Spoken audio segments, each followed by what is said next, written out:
Hey everybody, quite a bit of a different video today. I compiled 2 hours of short forms for you split in various key sections like Caterpillar machines, Liebherr iron, mining operations sorted by country, money talks, and a lot more to perfect your knowledge about this amazing industry. Feel free to use the chapters to navigate through this video. Please enjoy, and thank you for watching. Did you know that the Caterpillar 6090 FS had a fuel tank that contained 16,400 liters, the equivalent of 4,330 gallons? Now discontinued, the machine still remains the largest hydraulic shovel ever produced to this day. Did you know that the 6090 FS, formerly known as the RH400, came with a hydraulic system that required a staggering 13,000 liters or 3,450 gallons of oil? That's 86 150-liter oil drums, like this one. Did you know that the Caterpillar 6090 was powered by 2 Cummins QSK 60 engines that developed a total of 4,500 horsepower or 3,350 kilowatts? The same engines powering the giant Liebherr 9800. Did you know that the machine was originally designed exclusively for Canada's oil sands operations? The RH400 project indeed began as a request from Syncrude, which needed larger and more powerful machines to meet its growing demands back in the 90s. Is this Caterpillar's best excavator design ever? First unveiled in 2007 with the release of the D model, the Caterpillar 336 is a staple in the American manufacturer's lineup. Whether you're working on a highway project, at a quarry site, or anywhere heavy equipment is found, you've been around a 336 before. In 2011, the E model entered full production. Rated at 323 horsepower, weighing 85,000 pounds, and able to move up to 3 cubic yards in one scoop, the stunning excavator adopted a new design. Possibly the most successful model after the D model, the 336F came out in 2014 and instantly became the reference in the segment. Selling like hotcakes, the F model is still going strong today, as any machinery spotter will tell you. Featuring an insane amount of advanced technology with highly improved fuel efficiency, the next-gen Caterpillar 336 was announced in 2018 and remains the gold standard in its tonnage class. So, is this Cat's best excavator design ever? Describe Caterpillar's brand new shovel in just one word, okay? Officially unveiled during Bauma in Germany a few weeks ago, the Caterpillar 395 in front shovel configuration is about to hit the market. Superb-looking machine, this brand new piece of iron is no exception to the proven Cat legacy. Naturally sitting on a 395 frame with a slightly elevated cab, Caterpillar's new shovel's designed for quarry jobs and comes powered by a 542 horsepower engine. It weighs 212,000 pounds or 96 metric tons. As described by Caterpillar, the 395 front shovel was engineered with a parallelogram-type front linkage and master cylinder, which technically allows the operator to easily maximize machine capability by keeping the bucket parallel to the ground. Capable of handling up to 6.5 cubic meters of material, the brand new Caterpillar 395 retains key elements of the classic shovel design, notably those seen in earlier but long-gone models like the 5080 and 5090. Did you know that in its first year in business back in 1925, Caterpillar had revenues of $13.8 million and generated $3.3 million in profit? These numbers were achieved with a workforce of 2,537. Did you know that before 1970, the tires on a Caterpillar 769 would wear out after just 2,400 hours of use? But with the introduction of Michelin's radial technology for heavy equipment, their lifespan increased to 4,000 hours. Did you know that in 1987, Caterpillar signed a long-term agreement with ExxonMobil, allowing Mobil to manufacture and distribute lubricants under the Caterpillar brand? Today, these oils are available in more than 70 countries. Did you know that every year, Caterpillar buys over 18 million bearings from American manufacturer Timken? Founded in 1899 by Henry Timken, the company was supplying bearings for Holt even before Caterpillar was officially established a century ago. Fascinating. So what's the difference between Caterpillar and these Chinese brands? No doubt you've seen a Sany or Liugong machine before, right? They continue to grow in popularity, not just in the United States, but worldwide.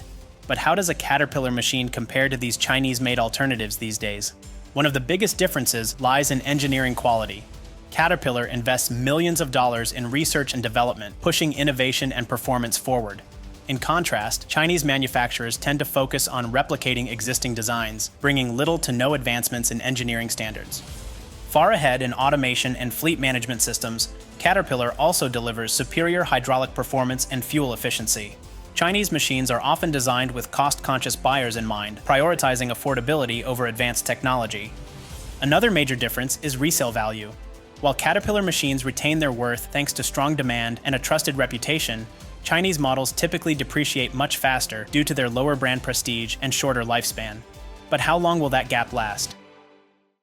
So how much would you pay for this old Caterpillar water truck?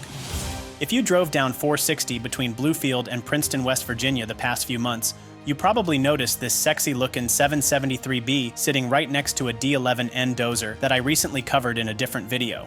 So how much for this truck? Sold by Ritchie Equipment out of Bluefield, not to be confused with Ritchie Brothers Auctioneers, this Cat 773B water truck comes with 38,820 hours and has been serviced. It's labeled as work ready by the seller. The Dolphin water tank holds up to 10,000 gallons of water and features 2 rear sprays, 2 side sprays, rear camera, front water cannon, and a retractable wash hose in the rear. Now that you know that, how much would you pay for it?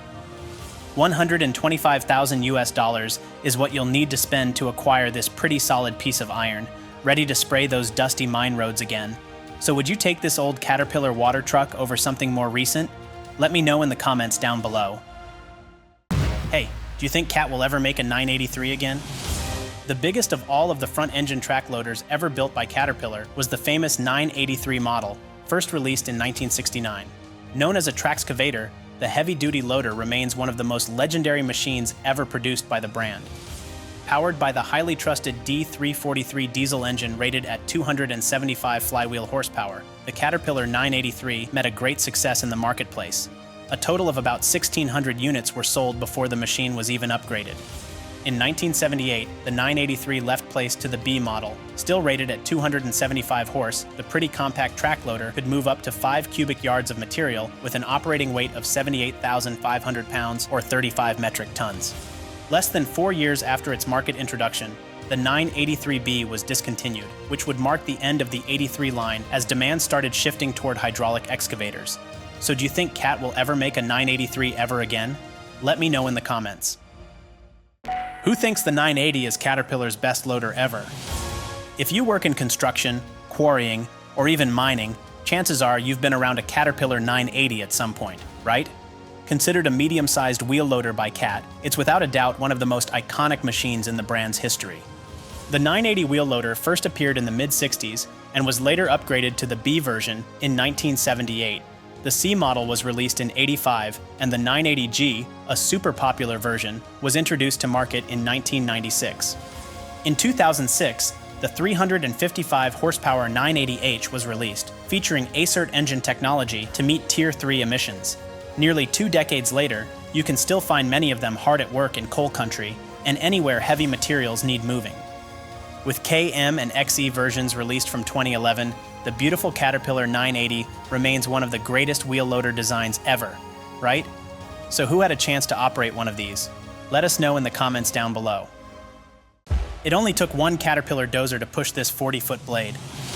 In the late 1970s, Balderson out of Wamego, Kansas was commissioned to build insane heavy-duty dozing attachments for Caterpillar bulldozers, such as the legendary 48-foot Double Dude previously covered on the channel, and the much more maneuverable Big Dude. Just like the Double Dude, the Big Dude was mainly designed for spoil pile reclamation in coal mines. Using a concept known as the Uniflow, the gigantic Balderson blade was exclusively used by contractor Russell & Sons, in business since 1944. The 40-foot Big Dude, labeled as Balderson Reclamation Angeling Plow, was mounted on a Caterpillar D9G rated at 385 horsepower. But just like the Double Dude, the Big Dude would soon face the same destiny as its big brother. Hit by new regulations in the mining industry, the Dudes, also known to be extremely difficult to maneuver, were retired at a very early stage. One of the blades, not sure which one, sat in Russell's yard in Longview, Texas for many years. So how much does it cost to rent a Caterpillar 336 for a day, a week, or a month? Caterpillar's 336 is one of the brand's most popular excavators, and not just in America. And while there are many rental options available, we'll focus on Caterpillar's own published rates, keeping in mind that prices can vary by region. So let's get into it.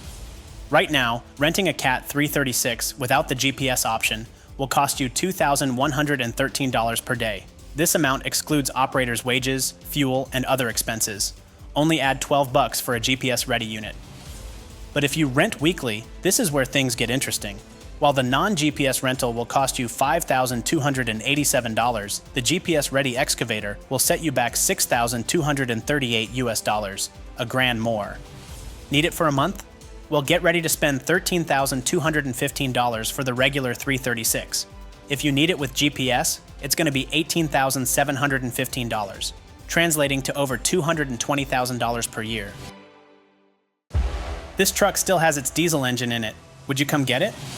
When big mining trucks are retired after years or even decades of good service, their fate usually falls into one of three categories. They're rebuilt, stripped for parts, or ultimately scrapped. Let's look at this one, for example, definitely looking much more stripped down than it should. This old unit has been parked along Route 16 in West Virginia for quite some time. As the weeks and months pass, it's steadily losing more of its components, which are being removed and repurposed to keep other trucks on the job at active work sites. While the engine, transmission, tires, and other components are often salvaged and refurbished to be used as spare parts for other active units, the frame and body, typically made of high-grade steel, can easily be recycled into new products. Clearly, the windows on this old Caterpillar 789B aren't making it to another truck. Having been used as target practice in the past, they're beyond saving. But the 3516 still sitting in it? That's a different story. It's still worth at least $25,000. This is the story of the legendary Caterpillar dealer, Carter Machinery. Originally launched as Virginia Tractor Company in 1928 by Robert Hill Carter, Carter Machinery was officially formed in 1952, serving several states such as Maryland, Delaware, District of Columbia, and Virginia as an independent Caterpillar dealer. Headquartered in Salem, Virginia since 1962, Carter drastically expanded through the 70s and 80s, and in 1988, the company became a wholly owned subsidiary of Caterpillar, breaking with CAT's tradition of having only independent dealerships. After opening over a dozen new locations throughout the 90s and early 2000s as part of a global expansion strategy, Carter Machinery was acquired by its management in 2011, re-establishing the company as an independent Caterpillar dealer.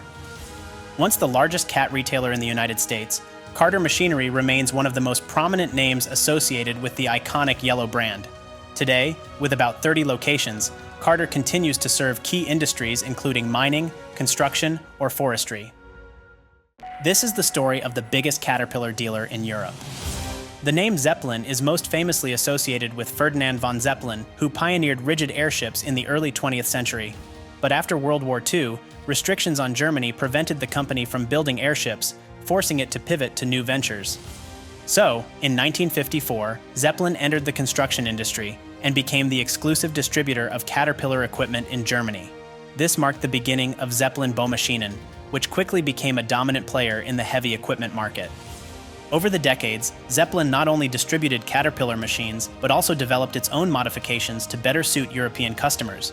The company expanded across Europe and into other industries, such as rental equipment, power systems, and logistics. As one of the world's largest Caterpillar dealers, Zeppelin employs up to 2,000 people and generates over $1.6 billion in annual revenue. So if you see a CAT machine in Germany or anywhere in Europe, there's a good chance it bears that iconic sticker. So, this is the best version of the D11 ever, right? In 1996, Caterpillar introduced the D11R as well as the D11R carry dozer at Mine Expo in Las Vegas. Often labeled as the best D11 version ever, the R remained in CAT's catalog for over a decade.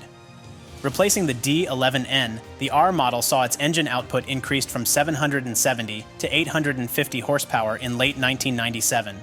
Other major improvements applied to the D11R were fingertip controls and electronic clutch and brakes.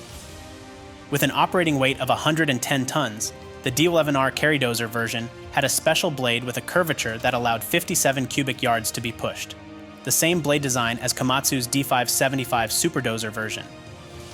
By year 2000, CAT had already sold 3,000 units of the dozer, but in 2008, the D11R was officially discontinued and the new D11T was introduced to market, this time powered by the CAT C32 engine with ACERT technology. These are the most important Caterpillar dealers in the world. With over $1.3 billion generated last year from CAT equipment sales and rentals alone, Zeppelin is by far the largest Caterpillar dealer in Europe. Founded in the 1950s, the company employs about 2,000 employees across Europe. In Australia, just about everyone has heard of Westrac, one of the largest authorized CAT equipment dealers in the world. With a workforce of over 4,500 employees, the company generates annual revenues in the ballpark of $2 billion. With over $2.3 billion generated last year, Barloworld Limited primarily focuses on CAT equipment sales across Africa, Russia, and Mongolia, with a workforce of 5,500. So who's the first Caterpillar dealer in the world, you think? Finning International is by far the world's largest Caterpillar dealer, with $8.2 billion in revenue, nearly 4 times that of Barloworld. Last year, Caterpillar's revenue reached $64.8 billion, down 3% from the previous year. So what exactly happened to the giant double-dude blade? Here's the answer. In the late 1970s, Russell & Sons and Balderson teamed up to build what would become the biggest dozer blade ever, a 48-foot monster originally designed to be pushed by a pair of Caterpillar dozers used for surface mining reclamation. So what happened to it? Named the Double Dude, the engineering marvel could push over 14,000 cubic yards of soil per hour, but the insane combo, even though quite efficient, was soon proven too difficult to maneuver and was quickly retired, including the blade. For years after being decommissioned, the 48-foot Double Dude blade, once pushing dirt across southeast Kansas, Arkansas, Texas, and Arizona, was displayed in Russell & Sons' yard in Longview, Texas. Then, 2 years ago, it was relocated. As of August 22, 2023, the legendary Double Dude now stands proudly in front of TCI Industrial Services in Fredonia, Kansas, after Russell & Sons, formerly based in Eureka, Kansas, donated the giant blade. So who's gonna go see it? What do you think about if I say Caterpillar 6NZ diesel engine? If you never heard about it, 6NZ refers to the first 3 digits of a Caterpillar engine's serial number. These are related to which generation the engine belongs. In this case, we're talking about early, pre-emissions C15 diesel engines. The first 6 NZ units were officially produced from 1998, and, as it ain't no secret, the C15 power plant was entirely based on the 3406E, known as a solid engine which needed some improvements for reliability and emissions as we approached the 2000s. Possibly one of the best single-turbo engines ever produced, and part of the 1 million mile club, the 6NZ reference is still a very popular choice for many fleets and owner-operators for its performance and reliability today. Rated at up to 625 horsepower, the Caterpillar 6NZ models were phased out after 2005, with a total production of 99,000 units. They were succeeded by the MBN series, which, to say the least, never earned the same reputation. Welcome to Maules Creek, the mine that said no to autonomous trucks. The Maules Creek mine is located in New South Wales, Australia. Opened in 2015 and mainly owned by coal mining giant Whitehaven, the massive operation produces what's known as some of the highest quality high-energy thermal coal in the country. With an annual production right around 12 million tons, Maules Creek sits on 400 million tons of recoverable coal reserves, including 130 million tons of probable reserves, enough to run for another 40 years at the very least. Though operated with conventional truck and shovel methods, Maules Creek became a proving ground for autonomous haulage in 2020. Yet by 2024, the trial was scrapped entirely, ironically leading to higher output once crews returned to traditional haulage. A flagship of Whitehaven's portfolio, the Maules Creek coal mine runs 24 hours a day, 7 days per week, and employs around 700 workers. Once extracted and processed, the product is shipped by rail to the port of Newcastle. From there, coal is exported worldwide to meet international demand. Welcome to Cavall Ridge, BHP's insane coal operation. As reported in the October issue of the Australian Mining Review newspaper, 2024 marks the 10-year anniversary of BHP's gigantic Cavall Ridge mine, one of 5 mines operated by BHP Mitsubishi Alliance in Queensland's Bowen Basin. Significant operation in BHP's portfolio, Cavall Ridge has evolved to be a critically important mine, achieving an average annual production of 10 million tons of metallurgical coal, primarily destined for export to India and Southeast Asia. Originally opened to reinforce Australia's position as a leading global supplier of metallurgical coal, the Cavall Ridge mine quickly grew and is now, 10 years after operations officially began, approximately 17 kilometers long and 4 kilometers wide. A few years ago, BMA's Cavall Ridge broke a world record, setting a new benchmark for coal mining operations globally with the largest blast in metallurgical coal mining history. More about the subject in the October 2024 issue of the Australian Mining Review newspaper. Welcome to Hale Creek, Australia's impressive coal mine. Officially opened in 2003, the Hale Creek Open Cut is a truck and shovel operation located in central Queensland in Australia. Operated by mining giant Glencore since 2018, the mine produces metallurgical and thermal coal for export. Hale Creek extracts met and thermal coal from 3 distinct seams, ranging from 6.5 to 8.3 meters in thickness. Each year, the operation produces around 10 million tons of saleable product, all shipped to international customers. Operating 24/7, the Hale Creek mine employs around 1,100 workers and contractors. Its total resources are estimated at 1.5 billion tons, with 108 million tons identified as mineable reserves. Scheduled to close in 2040, Glencore has proposed extending Hale Creek's footprint by roughly 600 hectares, a 22% expansion of the approved area, adding new pits and redesigned haul roads. An impressive operation indeed. Welcome to Goonyella Riverside, one of Australia's most significant coal mines. Opened in 1971, the Goonyella mine merged in 1989 with the adjoining Riverside operation, first opened in 1982. Located in Queensland's Bowen Basin, the complex is owned by BHP-Mitsubishi Alliance in a 50-50 joint venture. Producing on average between 14 and 18 million tons of high-quality metallurgical coal per year, Goonyella Riverside is Australia's third biggest coal mine by recoverable coal reserves, currently estimated at about 532 million tons. Targeting 3 distinct coal seams up to 8.5 meters in thickness, Australia's Goonyella Riverside mine employs conventional drill blast load haul mining techniques and has in recent years become a pioneering site for autonomous haulage solutions. Mined for export, the coal output of Goonyella Riverside, which employs an average of 600 workers, is transported by rail to BMA's own Hay Point coal terminal near the town of Mackay, as well as the Abbott Point coal terminal located near Bowen. And this is why we call this insane mine the Super Pit. The Kalgoorlie Super Pit, also known as the Fimiston Open Pit, is located in the Goldfields Esperance region of Western Australia. Officially opened in 1989, the Super Pit is Australia's second-largest open-cut gold mine as of 2024. Using a conventional shovel and dump truck mining method, the rectangular Kalgoorlie mine is approximately 3.5 kilometers long, 1.5 kilometers wide, and 600 meters deep. It's been owned by Northern Star Resources since 2020. On average, the Super Pit produces 450,000 ounces of gold each year, equivalent to 13 metric tons. This is nearly half the output compared to 15 years ago, when production peaked and exceeded 800,000 ounces annually. Anticipated to operate until around 2035, the iconic Kalgoorlie Super Pit employs an average of 1,100 workers. The world-renowned mine has produced over 21 million ounces, or 600 metric tons of gold, since it began operations 35 years ago. This is Telfer, one of the largest gold mines in Australia.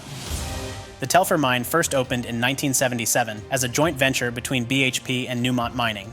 Under Newcrest ownership since 1990, Telfer, located in the Pilbara region of Western Australia, is one of the largest gold mines in the country. Also a significant producer of copper and silver, the fly-in fly-out Telfer mining complex comprises both surface and underground operations. Open-pit mining consists of conventional drill and blast techniques, along with load and haul methods. In recent years, Telfer has produced an average of 350,000 ounces of gold, down by half from 15 years ago, along with 17,000 tons of copper and 200,000 ounces of silver through both surface and underground operations. Following its acquisition of Newcrest Mining in October 2023, gold mining giant Newmont Corporation recently announced an agreement with Greatland Gold for the sale of Telfer operations, aligning with Newmont's strategy to divest non-core assets. This is how Twiggy went from nearly broke to Australia's richest man.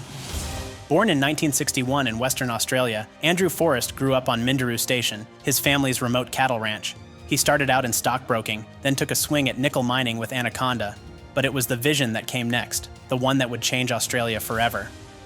In 2003, Twiggy founded Fortescue Metals Group to mine iron ore in the Pilbara, a region already dominated by mining giants BHP and Rio Tinto. His vision was to break the duopoly and supply growing Chinese demand.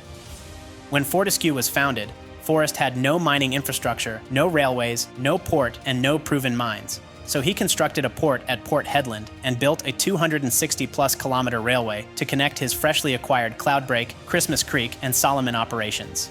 In 2008, iron ore prices soared, FMG made its first shipments to China, and Andrew Forrest went from near bankruptcy to Australia's richest man, currently pushing for decarbonization. Uniquely Australian. Welcome to Ernest Henry, one of the most iconic mines in Australia. Located in Queensland, Australia, the Ernest Henry Mine, named after British explorer Ernest Henry, is a copper-gold asset that opened in March 1998. The mine represents one of the largest copper reserves in Australia and in the world. Purchased from Glencore by Evolution Mining in January 2022, the Ernest Henry Mine, which also produces significant amounts of silver, first started as an open-pit mining operation before it transitioned to underground mining in 2011. Each year, Ernest Henry produces approximately 80,000 ounces of gold, 52,000 tons of copper, and around 200,000 ounces of silver. The workforce includes up to 600 employees, comprising residential and fly-in fly-out personnel. Utilizing a 1,000-meter hoisting shaft with a hoisting capacity in excess of 6 million tons of ore per annum, Ernest Henry sits on reserves estimated at 1.1 million tons of copper and 2 million ounces of gold. The mine is set to run until 2040. This is Prominent Hill, home to some of the finest copper mined on Earth. The Prominent Hill Mine is a massive copper operation first opened in 2009. Owned by BHP since 2023, Prominent Hill consists of 3 pits, including the Malu open pit, Malu underground, as well as the Ankata underground operation. Located in South Australia, the Prominent Hill Mine produces one of the highest grades of copper concentrate in the world at an average rate of 4.5 million tons of ore per year. Mining activities are currently principally underground. Undergoing an expansion project designed by BHP to increase production by a third, Prominent Hill employs over 1,000 people year-round, including contractors. Based on current ore reserve estimates, the mine is expected to operate until 2044. Also a great source of gold and silver, Prominent Hill, which plays a key role in the local economy by providing significant employment, is expected to produce about 54,000 tons of copper and about 108,000 ounces of gold per annum post-expansion. Welcome to Cowal, New South Wales' most productive gold mine. Located 350 kilometers west of Sydney in New South Wales, Australia, the Cowal Mine is an open-pit and underground gold mine fully owned and operated by Evolution Mining since July 2015 and has since become one of Evolution's flagship assets. Originally developed by Barrick Gold, the mine opened in 2006 with an initial output of 200,000 ounces of gold per year. Today, Evolution produces around 300,000 ounces with a short-term goal set at 320,000 ounces annually. Running with a little bit less than 700 workers, the Cowal Mine sits on proven and probable gold reserves of over 4 million ounces, as Evolution Mining already repaid all acquisition costs and subsequent capital investments. Absolute cornerstone in Evolution's portfolio, the stunning Cowal Mine is set to run until 2040, but a proposed open-pit continuation project aims to extend open-pit mining by 10 years, which would potentially push the total mine life to 2042. This is one of the most fascinating mines you'll ever get to see. Mount Gibson's Koolan Island Mine is located 140 kilometers north of Derby in Western Australia. First opened in 1951 and originally owned by mining giant BHP, the stunning operation was acquired by Mount Gibson in 2007. Known as one of the oldest iron ore operations in Australia, the Koolan Island Mine produces the country's highest-grade hematite. The deposit lies below sea level, which comes with an insane amount of challenges, many of which have been highlighted by recent events. In 2014, the mine was mothballed after its seawall collapsed, completely flooding the mine's main pit. Mount Gibson's operation spent the next 4 years underwater as the flooded pit became home to sharks, crocodiles, and stingrays. Reopened in 2019, the Koolan Island Mine currently runs with about 400 employees. At its peak, the site had a school, a police station, shops, and even held the record for the world's longest golf course hole, which doubled as the island's airstrip. This is Useless Loop, one of the most beautiful mining operations on Earth. The Useless Loop salt mine is located in Western Australia's Shark Bay region and produces some of the purest solar salt in the world. Operated by Shark Bay Salt, Useless Loop's also one of the most visually striking industrial operations on the planet. Started in 1967, the mine is run by salt workers that live with their families in the closed company town of Useless Loop. The operation exports around 1.5 million tons of salt annually, making it a key actor in the business. Operating in a World Heritage-listed region, the amazing Useless Loop mining complex uses a technique called solar evaporation of seawater, a process consisting of removing water from seawater using the sun's heat, which leaves salt crystals behind. Running all year round with a small workforce of about 70 employees residing on site, Useless Loop is by far one of the most beautiful mining operations on Earth. So if you were offered a job there, would you even consider it? Let me know in the comments down below. Big mines mean big machines. To move as much material as possible, mining companies are willing to spend millions and millions on equipment. So just for you, let's go through some of the biggest machines in the world and their estimated retail prices. The Liebherr 9800 is one of the biggest hydraulic excavators ever produced. Made in Colmar, France, this machine costs between $11 and $12 million, while a grader like this Cat 24 will set you back over $2.5 million. The biggest loader in the world will consume up to 400,000 gallons of fuel per year, on top of selling for about $7 million brand new. That's $4 million more than a Caterpillar D11, which sells for about $3 million bucks. The most famous mining truck ever is without a doubt the Caterpillar 797, first introduced in 1998. Selling for about $5 million US, the giant truck can be paired with a P&H 4100 electric shovel like this one, which costs around $25 million bucks. So how much would you pay for the biggest bulldozer in the world? First released in 1989, the Komatsu D575 was discontinued in 2013 after a little more than 100 units were produced. So, how much would you be willing to spend to own one of the last remaining examples of the world's largest dozer? Available on the market for about a year, this 2007 model, 1 out of 4 units owned by seller Bruce Equipment in Spartanburg, South Carolina, is waiting for you. But if you expect a dozer in ultra mint condition, you may be disappointed. This specific unit has accumulated 26,151 frame hours and faces the common undercarriage issues known to plague the giant Komatsu dozer, including wear on the tracks, rollers, and sprockets. So, how much are they really asking for it? How about $875,000 US? That's the price asked by Bruce Equipment for a single unit, but I'm sure you could negotiate a deal if you're interested in buying all 4. So what do you think of that price? Is it fair or totally out of touch with reality? How much do they want for these machines, you think? Just guess. This is a 2005 Komatsu PC220 with a long reach attachment and totaling 10,211 hours. Sold by Ritchie Equipment from Bluefield, West Virginia, the machine is up for sale for $77,500 US.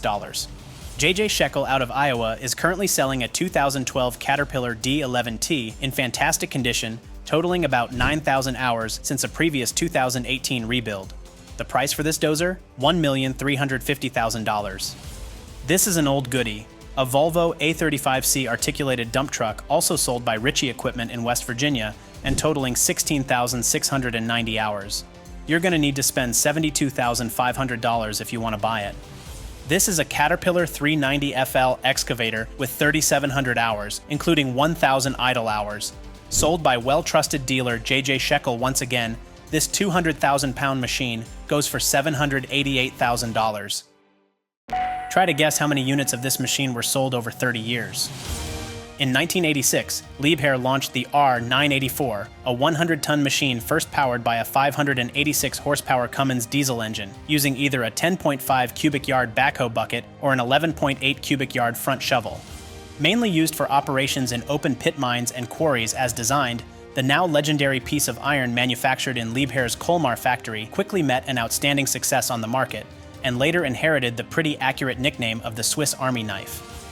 The 984 was upgraded to the B version in 1996, this time weighing in at 112 tons, with a power output increased to 680 horsepower and bucket sizes up to 13.75 cubic yards for shovel versions.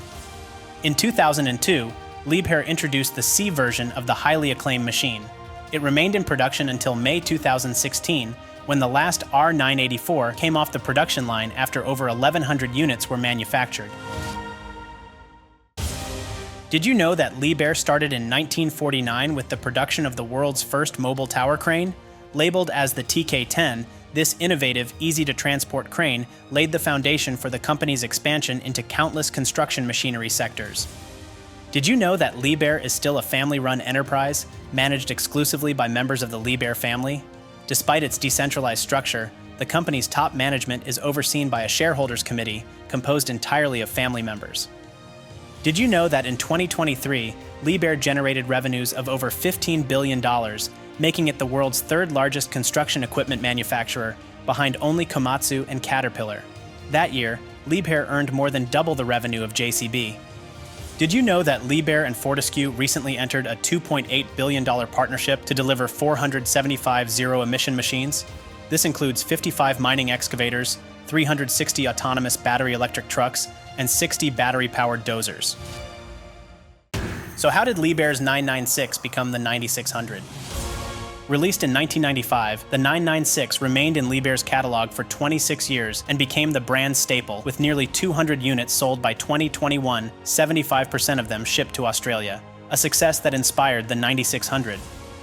Retaining many features of its predecessor, such as weight class and bucket sizes, the Liebherr 9600 was actually based on the technology, engineering, and design of the highly successful R9800 excavator released in 2008.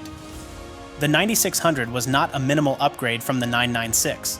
It required a new design from scratch involving carrying the next-generation cab from the right side of the machine to the left, a new upper carriage, and tons of new in-house assistance systems. Exactly 3 years after the 9600 entered serial production in Colmar, France, the machine definitely meets customers' expectations. If things follow the old 96's destiny, the mining excavator should remain in Liebherr's lineup until 2047. You won't look at Liebherr mining machines the same way after watching this. If you place an order for a mining excavator like the 9600 or the 9800 today, in 2025, then you can only expect to take delivery of your machine in the next 2 to 3 years. That's how booked up the brand currently is. What many don't know is that the huge hydraulic cylinders you see on Komatsu's largest excavators and shovels, like the PC7000 for example, are actually purchased from Liebherr. Proof you can be competitors and still deal together nicely, right? Released a few years ago, Liebherr's bucket filling assistant enables operators to control the entire bucket filling cycle with just one hand. The system's anti-stalling function prevents the bucket from getting stuck in the digging face, ensuring a smooth and efficient loading process. Each trackpad on the brand's largest offering, the 9800, weighs the same as a Fiat 500 car. Once disassembled, it takes 25 oversized trucks to transport every component to the mine site, where it will operate for at least 80,000 hours. I guarantee you didn't know this about the good old 996. In 1995, Liebherr officially launched the 996, a 600-ton excavator that would soon earn a reputation as the best in its class. But there's a lot of less-known facts you probably never knew about this machine, including this. Built in France, the first prototype was never tested in a mine. Instead, it was trialed in a limestone quarry in Hemming, about an hour and a half away from Liebherr's Colmar factory. It never loaded trucks there, as none were matching a machine this big. Originally equipped with a 28 cubic meter bucket, the Liebherr 996 quickly proved to be a market success. By mid-1995, 7 units had already been sold, with the first operational machine put to work at the Burton coal mine in Queensland, Australia. Officially, the excavator was discontinued in 2021. However, the final unit didn't leave Liebherr's Colmar factory until August 2023, highlighting the 2-year lead time typically required to fulfill an order under favorable market conditions. You probably don't know it, but this is the best 400-ton excavator in the world. Introduced to the market in 2011, the Liebherr 9400s become one of the most successful 400-ton mining excavators in the world, and this machine is set to become even more successful, cementing its place in the mining industry for many years to come.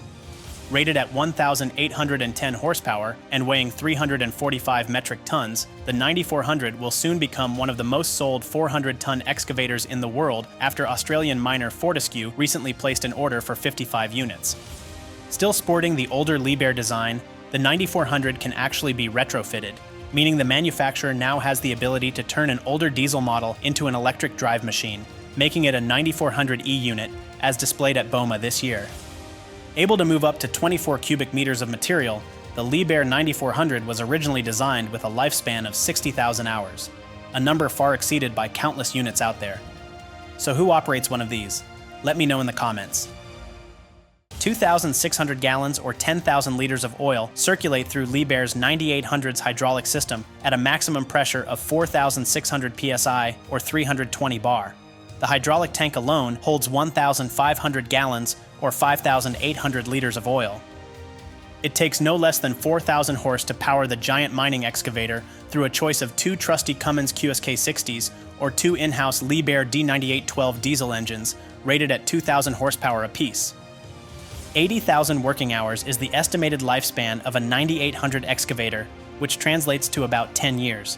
Built in Colmar, France, the gigantic machine is designed to provide extremely rapid loading cycles, as low as 28 seconds per pass.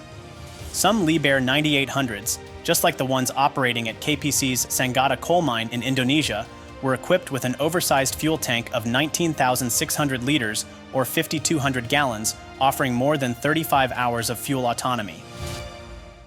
So how much fuel do you think a truck like this consumes in a single day?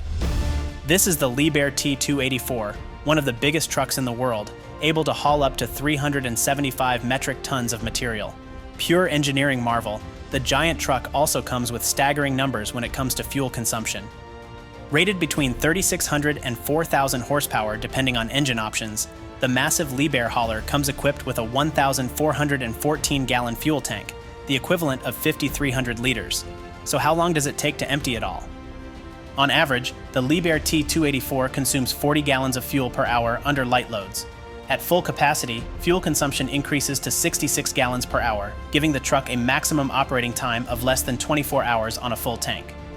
With a current wholesale diesel price of $2.39 per gallon in the US, the truck costs approximately $3,400 per day in fuel alone.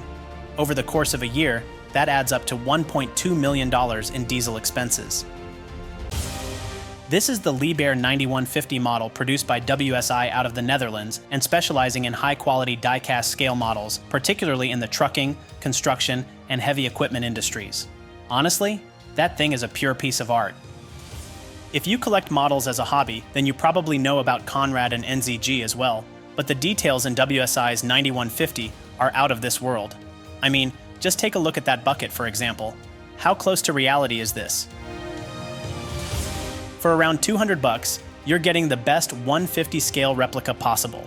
From the hydraulic lines and handrails to the meticulously detailed cabin, every aspect is so accurate. You could stare at it for hours and still discover new details you hadn't noticed before. Now, my only regret is not having this 9150 in yellow as well, which I think is so freaking special. I'm just not paying $350 on eBay for that, so white will have to do for now. So how about you? What's your favorite model in your collection? Let me know. Is this how mining trucks are going to look like in the near future? Mining trucks have been around since the dawn of mechanized industry. Now, with rapid advances in electrification and autonomous technology, these essential machines could be on the verge of a dramatic transformation. Here's why. Recently unveiled by German manufacturer Liebherr, a new type of mining haulage solution is in development, featuring zero emissions, autonomous operation, a zero-turn radius, and the versatility to serve not only in mining, but also in global construction projects. Named the S1 Vision, this futuristic truck features a single axle with a self-leveling or self-balancing system, enabling it to haul loads ranging from as little as 250 kilograms to as much as 145 tons, even across the most uneven terrain. With the ability to turn on the spot, the S1 Vision offers more efficient transport, minimizing the need for oversized hauling equipment. Fully electric, it has the potential to redefine the future of haulage solutions. So does this look like the future to you? Do you even know how much better the Liebherr 9600 is compared to the 996? Well, I hate to say it as a well-known 996 aficionado, but after 4 years on the market, Liebherr's 9600 mining excavator isn't just a minor upgrade from its predecessor, it's a whole new world when it comes to productivity and efficiency. Listen to this. While a 996B model needs 17.5 seconds to fill the bucket, it will take the 9600 11.6 seconds on average. Swinging the load will take 9.3 seconds for the old iron and less than 8 seconds for the new machine. The 9600 will move 9,500 tons per hour versus 7,900 for the oldie, thanks to cycle times cut by 8 seconds. Fuel burn tops 400 liters per hour against 335 on the 9600. On the market since 2021, the Liebherr 9600 mining excavator is a colossal success, with over 50 units already working worldwide.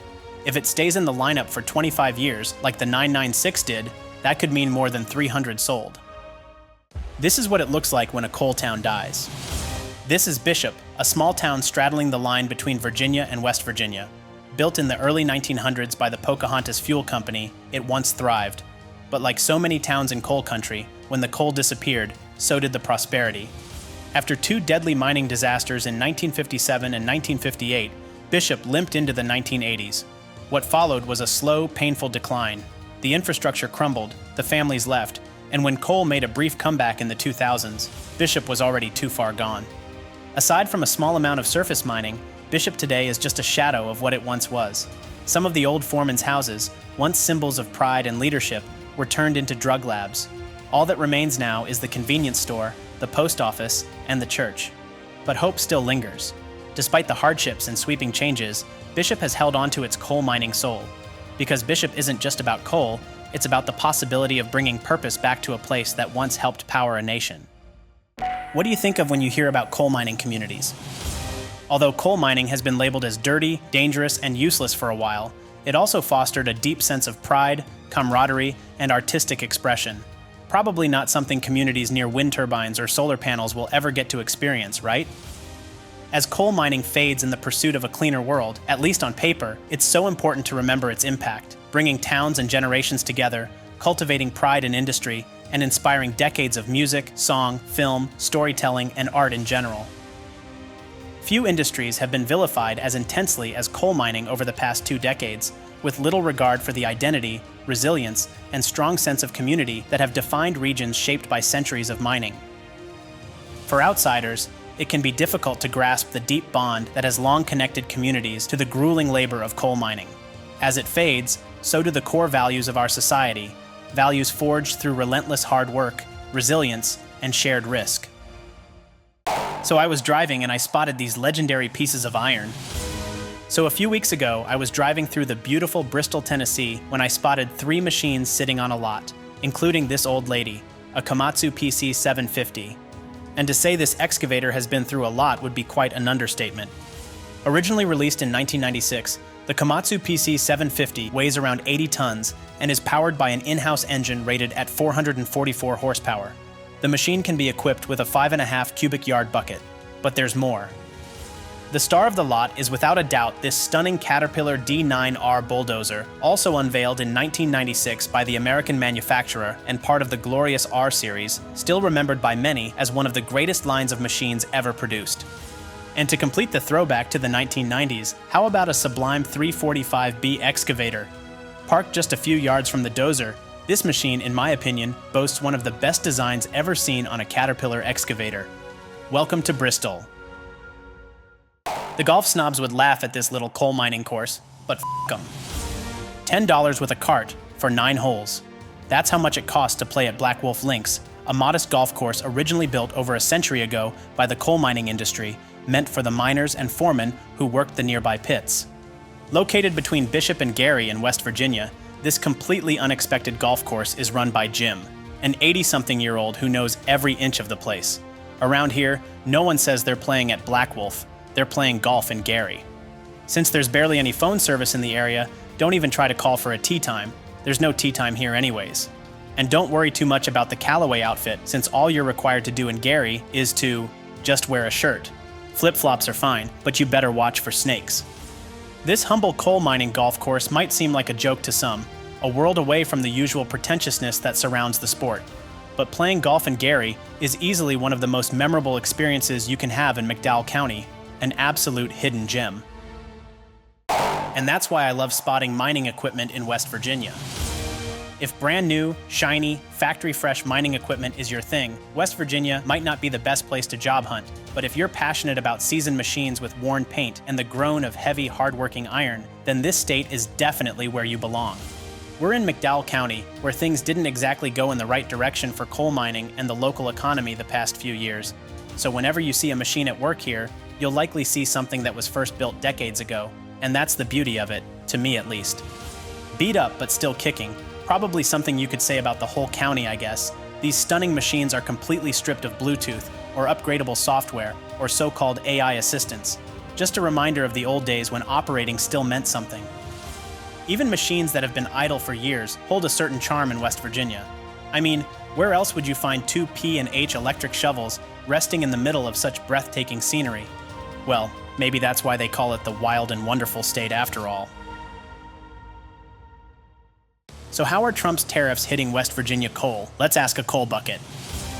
The coal industry is hurting right now in West Virginia. It sucks. It was already hurting when Biden was in office. These tariffs was I understand why Trump was doing it, but it indirectly hurts.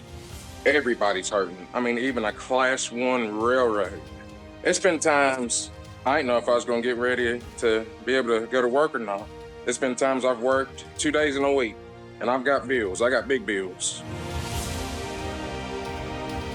I ain't never voted a day in my life. I've always had something to say. But I'm like, well, instead of having something to say, let's go to the voting polls. And I went full Republican. And right now, it just look like I'm getting shitted on. If you don't know anything about West Virginia, that's mainly what this whole state does to provide for the families.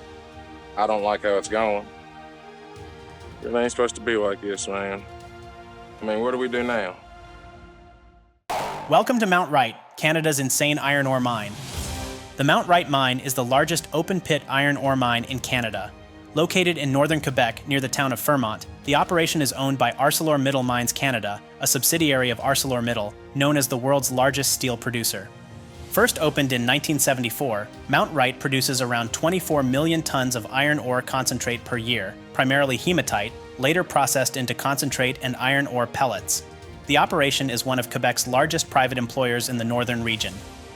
Accounting for over 30% of the ArcelorMittal Group's total iron ore production, Mount Wright is one of the very few mines offering summer tours.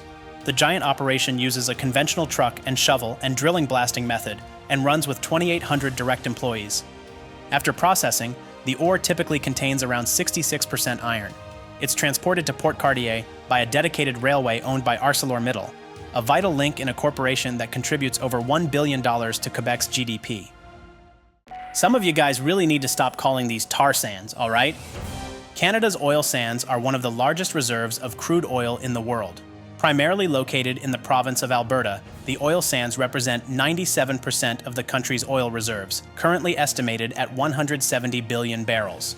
Oil sands, a mixture of bitumen, sand, clay, and water, produce about 3.5 million barrels of oil per day, with mining primarily focused in three major deposits: Athabasca, Cold Lake, and Peace River, generating thousands of jobs. Canada's oil sands utilize the most advanced technologies when it comes to carbon capture and land reclamation.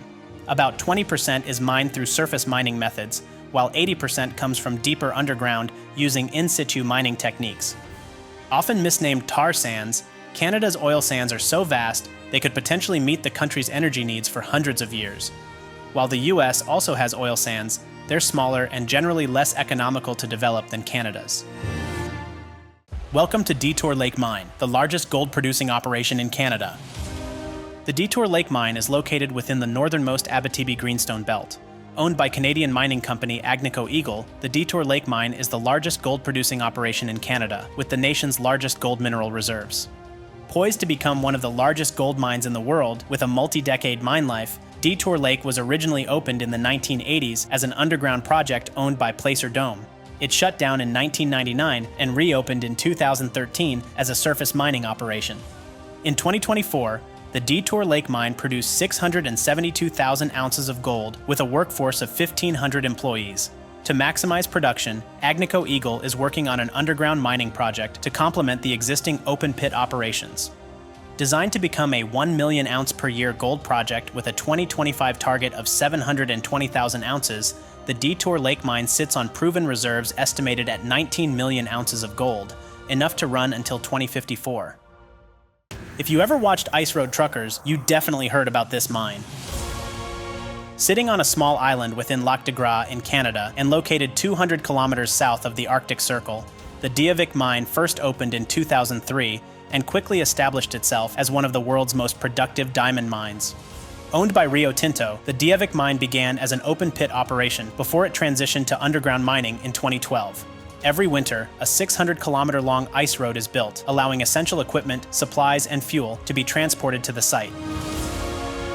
The Diavik mine produces about 3.3 million carats of rough diamonds annually on average, around half of what it generated at its peak. Located deep in the northern wilderness, the mine operates under some of the most extreme conditions imaginable. With a workforce of up to 1,200, Rio Tinto's stunning Diavik mine has produced over 100 million carats of diamonds since it opened 2 decades ago. The operation is scheduled to close by 2026, with full site reclamation expected by 2029. Want to work at this giant mine? Well, you better like subarctic weather. The Ekati diamond mine is located in the Lac de Gras region of the Northwest Territories of Canada, approximately 300 kilometers northeast of Yellowknife. Operations officially began in 1998 with exploration programs dating back to 1981. Owned and operated by Burgundy Diamond Mines, the Ekati complex comprises 2 active mining operations, the Sable Open Pit and the Misery Underground Mine. Mining activities are conducted year-round despite subarctic weather conditions.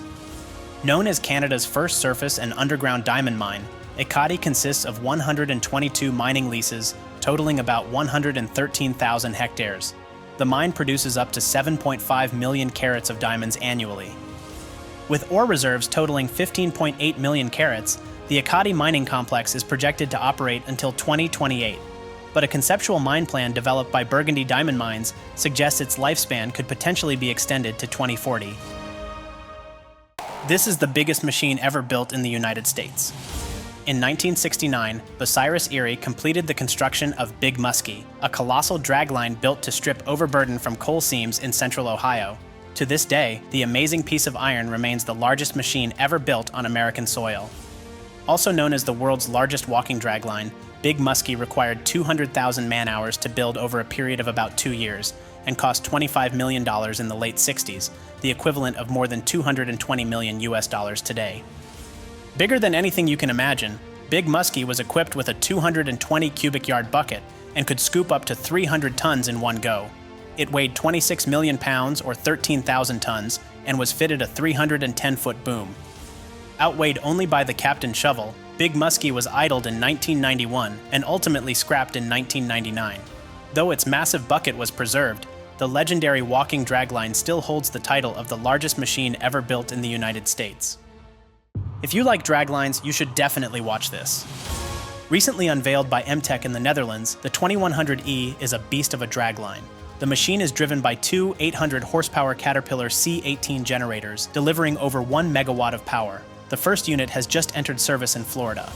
With an operating weight of 1.6 million pounds or 800 tons, the MTech 2100E is equipped with a 180-foot boom pinned at 40 degrees.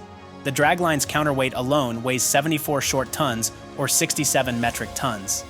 With a second unit currently under construction, the MTech 2100E features a 21-yard bucket, the equivalent of 16 cubic meters. The machine comes with an estimated fuel consumption of 240 gallons per 12-hour shift. Built and engineered by MTech Netherlands, the 2100E dragline is a fully electric, frequency-driven machine with power distributed for swing, boom, hoist, drag, and travel functions. So what do you guys think of this pretty-looking piece of iron? So why are draglines fading away? Arguably some of the most elegant machines ever made, draglines are steadily disappearing. Out of about 700 units currently reported, with buckets ranging anywhere from 9 to 126 cubic meters, fewer than 500 are still active today. And one of the few reasons to that is cost. Draglines are among the most expensive machines ever built, requiring enormous upfront investment. Manufacturing time is also extremely lengthy, about 5 years for a mid-size walking dragline. Competing with modern hydraulic excavators and rope shovels that are faster to deploy, easier to move, and more versatile, draglines demand expert crews. Mining firms now favor standardized excavator truck fleets that are simpler to maintain and scale. Historically tied to surface coal mining, draglines also suffer from the decline of the industry in some regions, where fewer new strip mines are developed, an unfortunate situation for draglines, known to be most efficient in large flat coal seams, like those in the Powder River Basin. Welcome to Black Thunder, the most impressive coal mine in America. Sitting right next to North Antelope Rochelle, you'll find the Black Thunder Coal Mine, containing one of the largest deposits of coal in the world. This operation alone has been accounting for over 25% of Wyoming's total coal production for decades. In 2023, Black Thunder, owned by Arch Resources, formerly known as Arch Coal, produced a staggering 62.68 million tons of thermal coal. When running at high capacity, the mine produces enough black gold to load up to 20 to 25 trains daily. First opened in 1977, Black Thunder is home to Ursa Major, the largest dragline currently in use in North America and the third largest ever built. The operation used to require a total of 6 draglines running full-time to remove overburden. Roughly a decade ago, Black Thunder was producing over 100 million tons of coal annually. While output has declined in recent years, this 35,000-acre operation remains one of the largest open-pit coal mines in the world. It only takes a 3-hour car ride and 170 miles to go from the Morenci mine to the Ray Copper Mine, located near the town of Kearney, Arizona. Owned by Asarco, a subsidiary of Grupo Mexico, the mine first opened in 1880. Asarco's Ray Mining Complex is an integrated copper mining, milling, and smelting operation with an annual production well over 100,000 tons. The mine has one of the largest copper reserves in the United States, with proven and probable reserves of over 750 million tons. About 3 miles wide, 7 miles long, and as deep as 2,400 feet, Asarco's Ray Mine, previous property of Kennecott Copper until 1986, is one of Arizona's most emblematic mining staples. The Ray complex covers 53,000 acres and employs over 1,400 people. Ray is ranked as the second largest copper mine in Arizona, a state that produces over 60% of the nation's mined copper. As of today, Asarco's giant mine is officially expected to run until 2044. So who visited the famous Lavender Pit in Arizona? The Lavender Pit is a legendary historical site located in Bisbee, Arizona. Known for its role in copper mining, this open-pit mine began production in 1950, but ceased operations in 1974 due to a severe downturn in the copper market. The legendary Lavender Pit was part of a broader copper mining operation by Phelps Dodge. It produced about 86 million tons of low-grade copper ore, yielding approximately 600,000 tons of copper, along with gold and silver as byproducts. Approximately 950 feet deep and covering 300 acres, the Lavender Pit was also a source of Bisbee blue turquoise, highly valued in the gemstone market. The water within the pit has a peculiar color from sulfide minerals due to acid mine drainage. During production, the Lavender Pit was mined in 50-foot benches. Over the past few decades, it's become a notable historical tourist attraction. With significant copper reserves still present, the possibility of mining operations resuming in the future can't be ruled out. So who had a chance to see this insane mine in person? This is the Chino Mine, also called the Santa Rita Mine or Santa Rita del Cobre. Giant open-pit copper mining complex owned by Freeport-McMoRan, the Chino operation is located about 15 miles east of Silver City in Grant County, New Mexico. Originally opened in 1910, Chino was one of the first mines to utilize open-pit mining and concentrating. Largest porphyry copper deposit in the state, the Chino Pit is currently 1.75 miles across and close to 1,400 feet deep.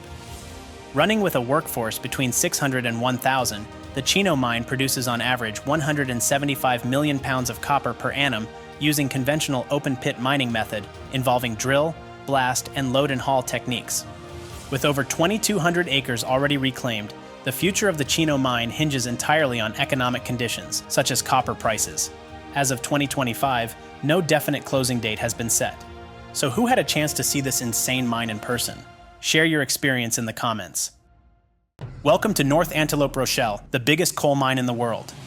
The North Antelope Rochelle Mine is a giant coal mining operation located in Campbell County, Wyoming, approximately 65 miles south of Gillette. The mine opened in 1999 after the merger of the North Antelope Mine and the adjacent Rochelle operation. Owned and operated by Peabody, the North Antelope Rochelle Mine is known as the biggest coal mine in the world. In 2023, the American operation generated 62 million tons of thermal coal with an average grade of 8,800 British thermal units per pound. Absolute staple in U.S. coal mining, the North Antelope Rochelle Mine sits on 1.4 billion tons of proven and probable reserves, not including potential expansions. The operation runs 24/7 with an average of 1,200 employees. Fueling numerous power plants across more than 30 states in America, North Antelope Rochelle's high-quality coal is transported via BNSF and Union Pacific Railway networks. And this, ladies and gentlemen, is an operation that keeps millions of lights on. Welcome to the most gigantic quarry you'll ever get to see. Just outside Rogers City in Presque County, Michigan, the Carmeuse Calcite Quarry, better known simply as calcite, is the world's largest open-pit limestone quarry, stretching about 4 miles long and 1.5 miles wide. Originally founded in 1910 by the Michigan Limestone and Chemical Company, the quarry was later acquired by U.S. Steel. It was here that the first self-unloading ship was developed, as seen in this footage, courtesy of the amazing Presque County Historical Museum. Back in 1953, the quarry set a production record, turning out an incredible 16.6 million tons of limestone. Today, the massive calcite operation still moves over 10 million tons annually, shipping it to destinations all across the Great Lakes region. Running with over 100 employees, the Carmeuse Calcite Quarry, sometimes referred to as a man-made Grand Canyon, has enough reserves to sustain operations for another 100 years. If you heard of Rogers City before, that's probably because of this place. This is by far one of the coolest places in America. Watch this. Located in Indiana, the Marengo Warehouse is one of the largest underground storage facilities in America. Sitting approximately 160 feet underground within a former limestone quarry, the warehouse offers nearly 4 million square feet of excavated space. When mining slowed after 100 years of operations, entrepreneurs saw a new future for the void. In 1984, Marengo bought the site and soon after leased the space to the federal government for grain storage. By the mid-1990s, the caverns were being fitted out as warehouses. As seen right here in this footage courtesy of Jeremy Ward Realty, the Marengo Warehouse operates as a sprawling underground distribution center with more than 13 developed warehouses offering dry, refrigerated, and frozen storage. With no need for roofs, insulation, or heavy HVAC, the Marengo Warehouse maintains a constant temperature between 56 and 58 degrees, ideal to store the Department of Defense's ready-to-eat meals. Great way to repurpose an old quarry, isn't it? Did you know there's a secret city underneath Springfield, Missouri? Watch this. If you're a truck driver, you definitely know about Springfield Underground, a massive subterranean industrial and storage complex built beneath the city of Springfield, Missouri. Started in 1946 as a limestone quarry, the operation quickly doubled as a warehouse. Since 1994, Springfield Underground has offered about 3.2 million square feet of leasable space, with 224 dock doors, over 3 miles of lit roadways, and rail-served sections for efficient cargo transit. With ceilings up to 30 feet, Springfield Underground handles 500 to 600 trucks a day and employs about 600 people. Roughly 75% of its space stores food, including bulk cheese for Kraft Heinz and Dairy Farmers of America. Naturally kept at 62 degrees all year round, Springfield Underground also houses data centers and bulk storage, saving up to 50% on energy. And that's how millions of square feet of cavern space obtained through mining keep supply chains moving, all hidden from view. Welcome to Thornton, the largest aggregate quarries in the world. Located in Thornton, Illinois, the Thornton Quarry is one of the largest aggregate quarries in the world. Quarrying began in 1836 with small-scale operations to produce limestone for local construction projects. 1.5 miles long, 0.5 mile wide, and more than 400 feet deep, the Thornton Quarry plays a crucial role in both the region's infrastructure and flood management system, since the operation also doubles as a stormwater reservoir, able to hold up to 7.9 billion gallons of stormwater and sewage overflow. Owned by Hansen Material Service, the gigantic quarry produces an average of 7 million tons of rock every year, all visible from the interstate that runs over the operation. It offers a dramatic view into the pit, resembling a giant crater when dry. As of 2025, an estimated 500 million tons of rock have been extracted from Thornton Quarry. Active operations are expected to continue well into the 2030s or even 2040s. Now that's a magnificent feat of mining, isn't it? Welcome to one of the largest mines in the United States. The Morenci Mine is a giant copper operation located near Morenci, Arizona. Owned by Freeport-McMoRan and opened in 1872 as an underground mine, the complex represents one of the largest copper reserves in the United States and in the world. Sitting on reserves estimated at 3.2 billion tons of ore grading 0.16% copper, the Morenci Mine covers close to 62,000 acres. The pit is approximately 3.4 miles wide from east to west and 4.6 miles long from north to south. The final pit depth is expected to be about 4,500 feet, ranging from 1,800 feet to 6,300 feet above sea level. Morenci's massive extraction fleet includes 146 trucks, 16 blast hole drills, 13 electric rope shovels, and 6 front-end loaders, as well as motor graders, backhoes, and water trucks. Employing up to 3,300 workers during peak production, the Morenci mine is expected to run for the next 20 years to come. Welcome to the world's largest open-face granite quarry. Located in Mount Airy, North Carolina, The Rock, as locals like to call it, is the world's largest open-face granite quarry, covering roughly the area of 66 football fields. In operation since 1889, the quarry produces granite with world-renowned quality. Owned and operated by the North Carolina Granite Corporation, a sub-brand of Polycor, also known as the world's largest natural stone quarrying company, The Rock produces more than 2 million square feet of white Mount Airy granite every single year. Found in some of the world's most iconic landmarks, white Mount Airy granite saved Chicago's Aon Center in the 80s. When marble panels started cracking and falling off, they reskinned the entire 83-story tower, making it the tallest granite-clad building in the world. Operating for over 130 years, the Mount Airy quarry holds enough granite to curb America for 500 years. But in May this year, local reports surfaced that Polycor might sell it to a buyer with no plans to keep it running. Go figure that one. These are some insane U.S. mines, seen from the sky. The North Antelope Rochelle mine is the largest coal mine in the world. Owned by Peabody and opened in 1983, the massive operation is located right in the heart of Wyoming's Powder River Basin and currently produces 60 million tons of coal per year.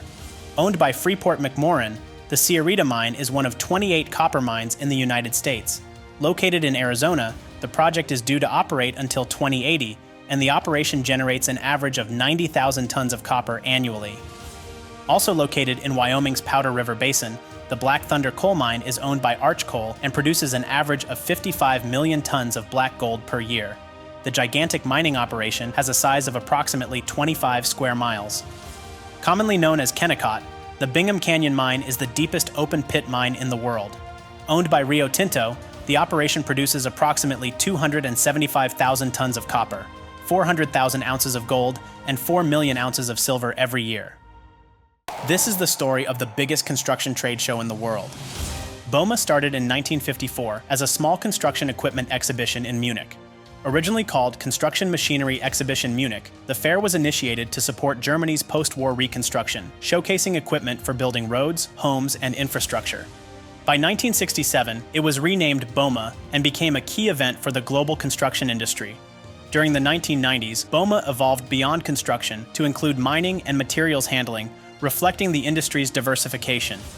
The introduction of Bauma China in 2002 in Shanghai marked the start of Bauma's international expansion, followed by Bauma Africa in 2013 and Bauma India in 2011, a global networking hub where major deals are made. In recent editions, Bauma has shattered records, welcoming over 600,000 visitors from 200 countries and hosting 3,700 exhibitors across more than 600,000 square meters of exhibition space. So, who's heading to Bauma this April? So what was your favorite machine displayed at Bauma this year? So, what did you guys think of the Hitachi 890 showcased by the Japanese manufacturer? Not the biggest piece of iron at Bauma by any means, this machine was designed to compete with another shovel displayed by Zeppelin this year, the Caterpillar 395. The Liebherr 9400 was the centerpiece of the German giant's booth, showcased alongside the T264 mining truck. The pair was there to demonstrate Liebherr's commitment to innovation in electrification and decarbonization. In the history of Bauma, no excavator has ever loomed larger than the Komatsu PC 7000, the undisputed star of the show. Flanked by a WA 700 wheel loader and an HD 605 off-highway truck, it commanded attention from every angle. A favorite of yours? Now back to Caterpillar. The 992 was the American manufacturer's largest machine displayed this year and could be spotted with a 775 truck, plus a new version of the brand's legendary D8 dozer. So what's your final pick? Let me know in the comments. And this is how Liebherr made my dad's dream come true during Bauma last week. I've taken the old man around plenty of projects over the years, but he's never actually had the chance to climb into the cab and operate one himself. Now, I don't know about your dads, but mine's a tough one to convince. Born shy and probably afraid of messing things up, he'd rather say no than risk chasing one of his oldest dreams. But this time, he couldn't say no. I mean, seriously, would you really deny trying a brand new Liebherr R945? You would not, right? So finally, it happened.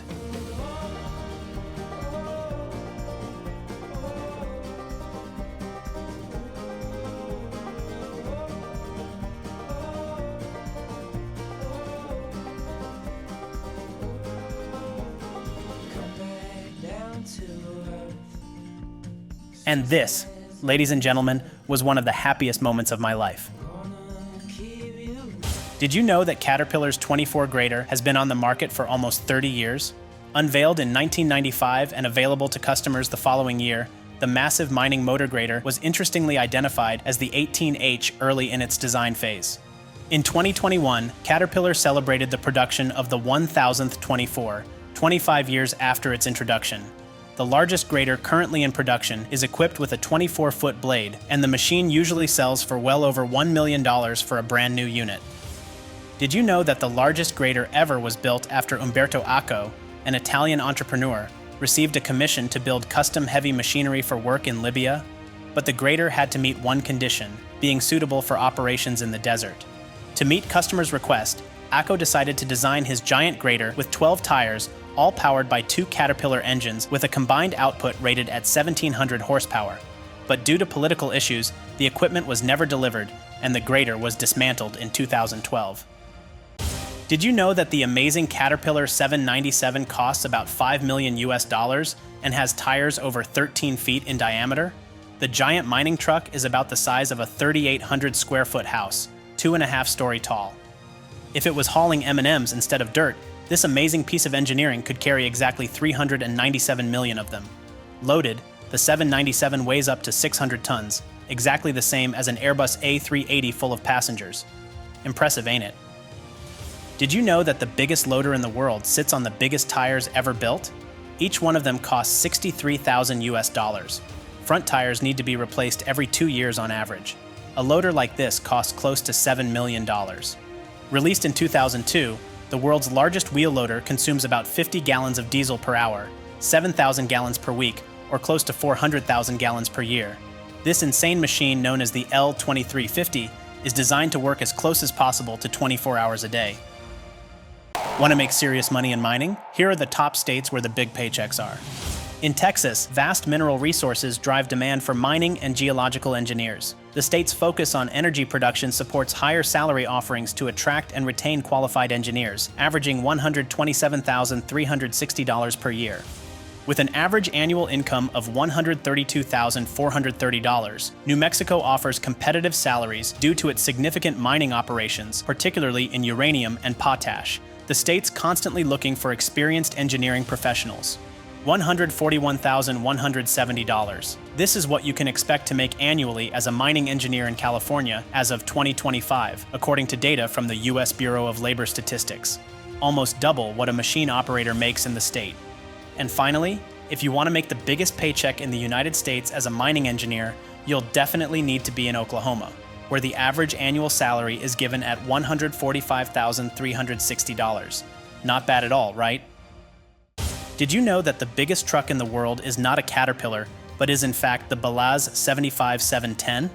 Manufactured in Belarus, the immense mining machine is powered by 2 MTU diesel engines rated at 2,300 horsepower each. With a payload capacity of 450 tons and speeds up to 40 miles per hour, the 75710 has been in production since 2013 and sells for well above $5 million, even though no units have been delivered in America yet. Did you know that, back in 2011, Wyoming company Westech manufactured the world's biggest coal hauler nicknamed Goliath? Mounted on a Liebherr truck, the bed can carry an astonishing 447 tons of coal in a single load. Did you also know that it takes approximately 144 tons of coal to produce the steel needed to build a Caterpillar 797? The giant mining truck is made of about 240 tons of steel, accounting for around 85% of the truck's weight. These are the 4 types of coal from worst to best.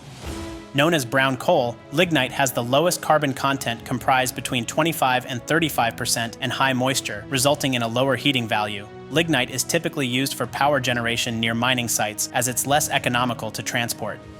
Largely found in the Powder River Basin in Wyoming, subbituminous coal contains up to 45% of carbon and is primarily used as a fuel for steam electric power generation. Subbituminous coal typically has a sulfur content less than 1% by weight.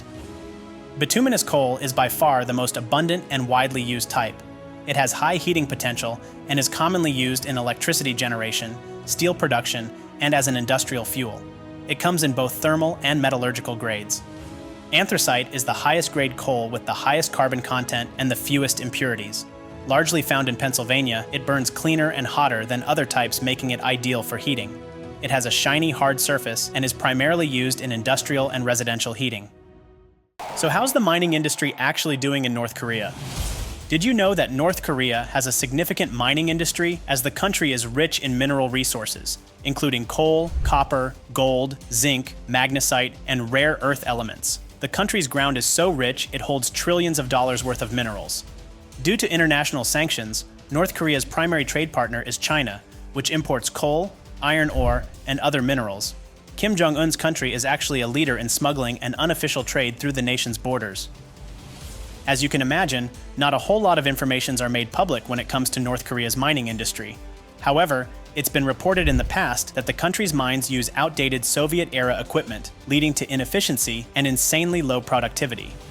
North Korea's mining industry also suffers from frequent power shortages and poor transportation infrastructure, which further limit production. It's been also reported that North Korea's mineral industry is a key actor in supporting the country's military budget. You won't look at Deere machines the same way after watching this. Did you know that until 2021, John Deere excavators were actually manufactured by Hitachi? The deal started in 1988 and ended 33 years later, marking the end of the joint venture. Deere now produces its own excavators. Did you know that German-Swiss manufacturer Liebherr used to manufacture Deere's largest bulldozers and crawler loaders from 2000? 4 years later, John Deere gained exclusivity in North America for the 950C and the 1050C models.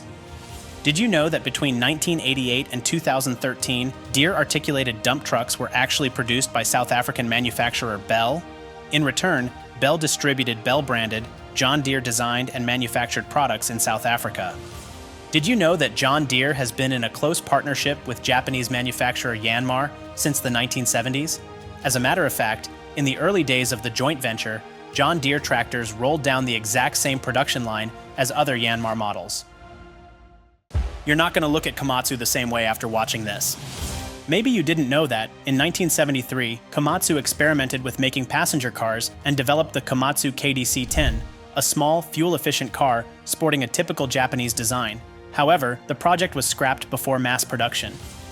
The very first dozers ever manufactured by Komatsu, such as this stunning G40, reproduced by Nicholas Cernek, were heavily inspired by Caterpillar's early dozers. Komatsu focused on developing its own original designs after World War II. Maybe you didn't know that Komatsu pioneered autonomous haul trucks way before many of its competitors. By 2020, Komatsu's autonomous haulage system had moved over 3 billion tons of material, making it the largest autonomous fleet in mining. Did you also know that Komatsu's Arizona Proving Grounds encompasses over 650 acres? It includes a 69,000 square foot main prototype shop facility consisting of a truck shop, light vehicle service area, warehouse, training, and office areas. So why does Komatsu get so much hate all the time? Have you ever noticed that whenever a Komatsu machine gets posted, the comments section fills up with people bashing the brand? But why is that? How does the world's second largest equipment manufacturer attract so much criticism all the time? Well, let's answer. Well, if you're a cat guy, a Liebherr fan, or loyal to any other brand, you're probably not going to have many good things to say about Komatsu. Nothing wrong with that, just the usual brand bias. But when it comes to the Japanese manufacturer, criticism runs deeper than that. Komatsu may still be dealing with the lingering effects of its older reputation, especially when it comes to operator comfort. For years, Komatsu excavators lacked simple creature comforts, like a cup holder in the cab. Small detail to many, but a lasting mark on a brand's image. Some will argue that Komatsu machines don't last as long as other brands, while others criticize their resale value or the service network in certain regions. But one thing's for sure, you don't become the world's second largest equipment manufacturer by only selling junk. So what's the most sold motor grader in 2024? Last year wasn't the best year for used motor graders, as 1,257 units were sold in the United States compared to almost 1,400 in 2023. In 2024, 54 Cat 140H graders sold and 43 140M models were acquired through pre-owned market. The Deere 772G led used model sales with 104 units, in front of Cat's 140M3 with 81 machines financed, and Deere's 672G taking the third spot. When it comes to brand new graders, John Deere's 772G and the 672G rank number 5 and 4 with 81 and 86 units ordered respectively. Third is the Cat 140 AWD with a total of 96 machines financed. The 150 AWD is the second most sold motor grader in America with 109 units ordered, right behind the 140 model, dominating sales with 134 machines financed, as reported by equipmentworld.com. Did you know it takes 6,000 gallons of paint to facelift a bagger? Known as bucket wheel excavators, baggers are among the largest land machines ever built, typically costing just over 100 million US dollars. But beyond their insane size, there's so much more you need to know about these giants. Let's dig into it. Powering a bagger requires around 2 kilometers of electrical cables and 16.5 megawatts, enough energy to supply a city of 20,000 people. The electricity cost alone is estimated at $30,000 per machine, per day. Designed to operate for an average of 40 years, a bagger will also need a facelift once in a while. And to paint one of these giant bucket wheel excavators, it will take exactly 34 tons of paint, the equivalent of 6,000 gallons, or close to 23,000 liters. Moving at roughly 0.5 kilometers per hour on 3 rows of Caterpillar track assemblies, a bagger can move up to 240,000 cubic meters of material in a single day, thanks to 18 buckets attached to a 21-meter diameter wheel. So, what's the difference between a mine and a quarry? That question comes up a whole lot for some reason. What exactly sets a mining operation apart from a quarry? While the answer might seem obvious to many, others aren't quite sure what makes a mine, and a quarry, well, a quarry. Let's break it down. The type of material actually plays a major role in the distinction. Mining generally refers to extracting resources buried beneath the surface of the earth. On the other hand, quarrying is the removal of materials directly from the surface, such as limestone, for example. Mines are typically deeper and more extensive, targeting valuable resources located well below the surface. Quarries are shallower, focusing on surface materials like stone, gravel, and sand, which are commonly used in road building, landscaping, and making concrete or asphalt. This is why you'll never hear terms like coal quarry, limestone mine, or copper quarry. In the UK, the distinction's even set in law. A mine is defined as an underground site, while a quarry is a site of mineral extraction without a roof. So how much does it cost to mine the gold for a Rolex Daytona? The Rolex Daytona is one of the most iconic watches in the world. First introduced in 1963, this legendary timepiece has been crafted in a variety of materials, including yellow gold. But how much does it actually cost to mine the gold used in one? To answer that question, we first need to look at a mining company's all-in sustaining cost. For this example, we'll use data from Barrick Gold, one of the largest gold producers in the world, while keeping in mind that the cost to mine gold can vary depending on the region. In early 2025, Barrick Gold reported an all-in cost of $1,775 US per ounce mined, and a Rolex Daytona in 18-karat yellow gold typically contains approximately 5 to 6 ounces of gold. So to mine the 6 ounces of gold needed to make a Rolex Cosmograph Daytona, it will cost just under $11,000 in today's market conditions, for a watch that retails, according to Rolex, for a little bit above $40,000 for a 126508 model. So you want to start a career as an operator in mining? Here are a few things you need to know. If you're new to the mining industry, don't expect to start out on a big shovel or dragline. Those spots usually go to seasoned operators. More likely, your first gig will be driving a haul truck. Just a heads up, it can get boring real fast. No matter what your first machine is, don't get too attached. Unlike construction, where a machine can become your machine for years, in mining, you'll be shuffled from one unit to another, no matter how much you bond with that specific first piece of iron. As a new operator in the mining industry, forget about the good old 9 to 5. Instead, get ready for a 12-hour shift with very few downtimes, especially at large surface and underground operations. Long shifts are designed to maximize equipment utilization and minimize crew changes. In most cases, your job depends heavily on the market price of whatever you're mining.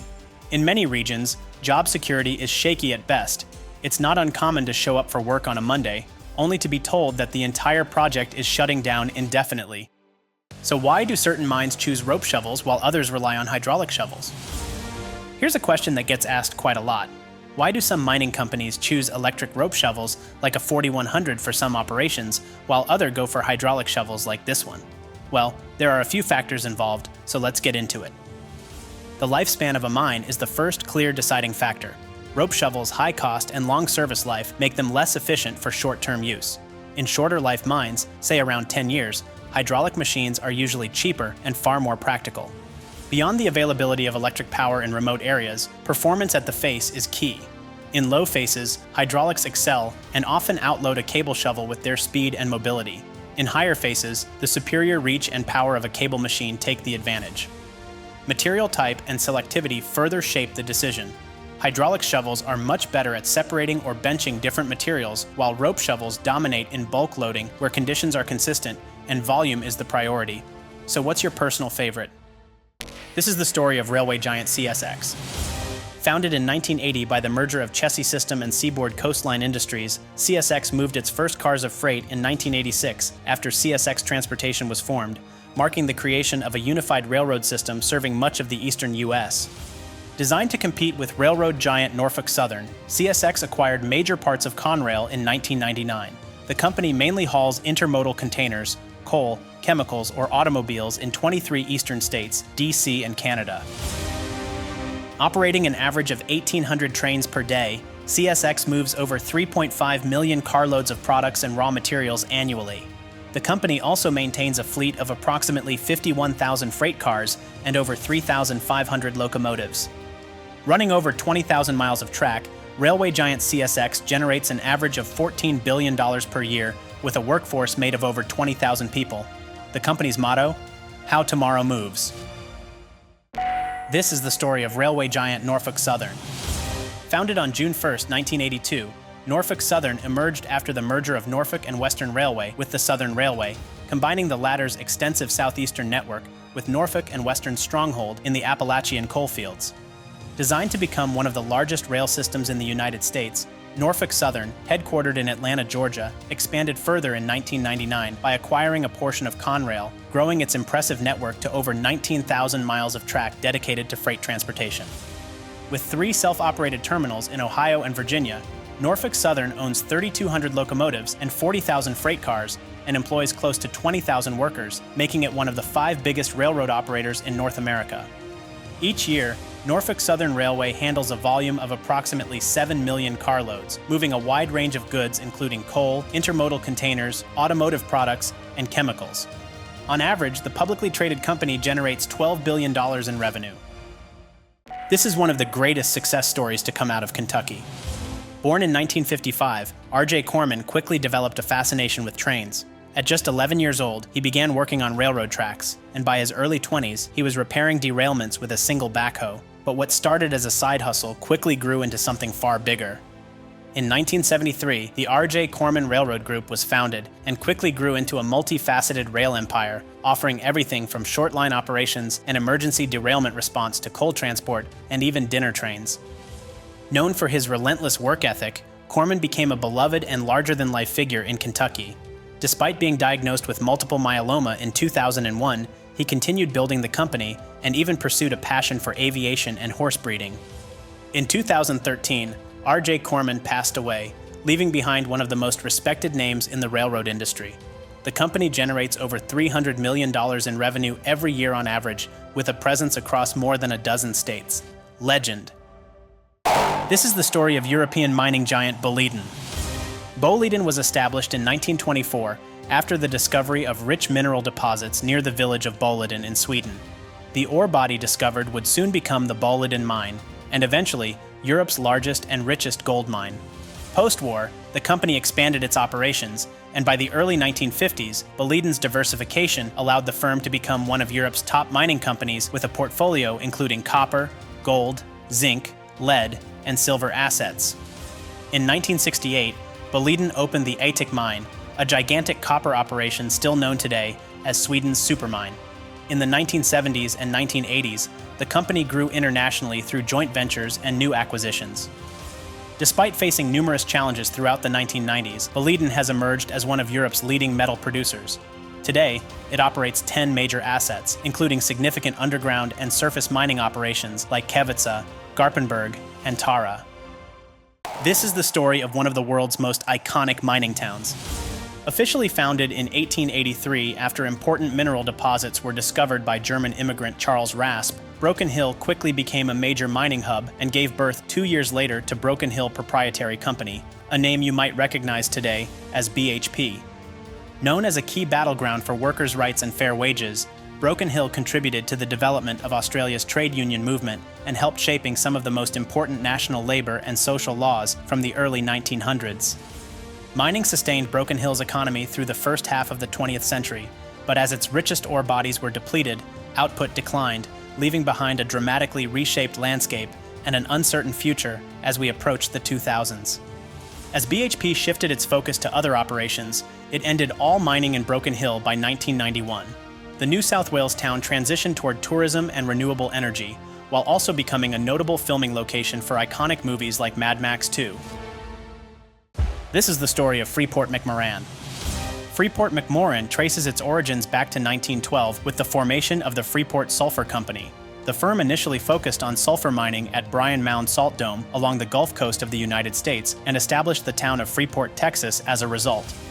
In the 50s, Freeport expanded into other mineral resources and ventured into oil through Freeport Oil Company. In 1967, Freeport Indonesia was established, leading to the development of the world-famous Grasberg gold and copper mine. In 1981, McMoRan Oil and Gas merged with Freeport Minerals to form Freeport-McMoRan. Diversifying through the 1990s, Freeport acquired mining giant Phelps Dodge in 2007, becoming the world's largest publicly traded copper producer. Generating close to $23 billion in revenue in 2023, the company, owner of some of the most impressive mining operations in the world, employs over 27,000 people. It's currently the world's 5th largest mining company by market capitalization. This is the story of a coal mining legend, Peabody. Peabody was founded in 1883 as a small coal sales agency.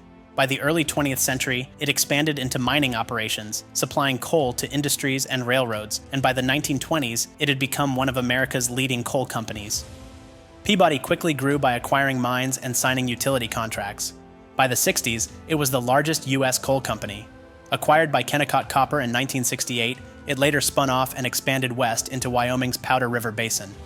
Peabody later diversified beyond America and acquired coal operations in Australia. These moves secured it as a major exporter to Asia. At its peak, Peabody was producing over 250 million tons annually and was the world's largest private coal company. As demand for coal dropped, Peabody hit financial trouble.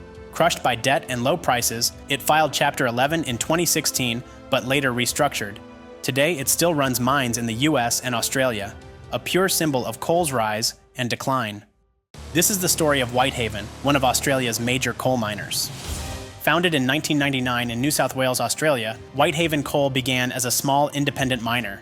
Its goal was fairly simple at first, supplying Asia with high-quality thermal coal, which involved competing with giants like BHP and Rio Tinto. Whitehaven grew fast. In the 2000s, the Narrabri underground mine became its flagship, and rail links to Newcastle secured export markets in Japan, South Korea, and China. This expansion made Whitehaven the basin's leading independent coal producer. The Maules Creek mine, developed in the early 2010s, was Whitehaven's breakthrough.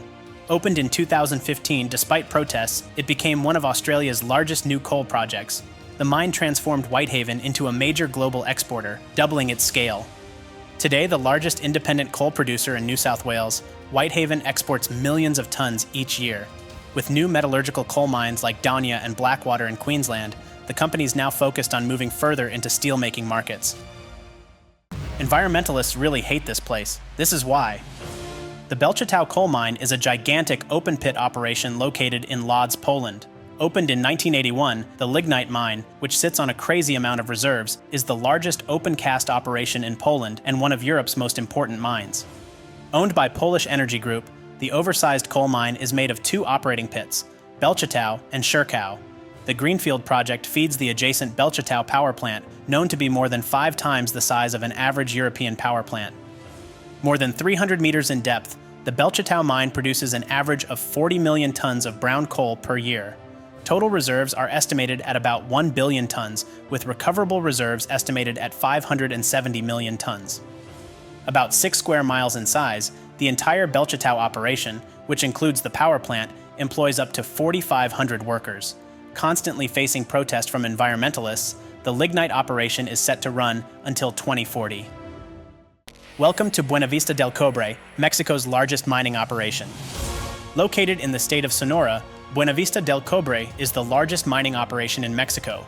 The open-pit copper mine is owned and operated by Southern Copper Corporation, a subsidiary of Grupo Mexico, the country's leading mining conglomerate.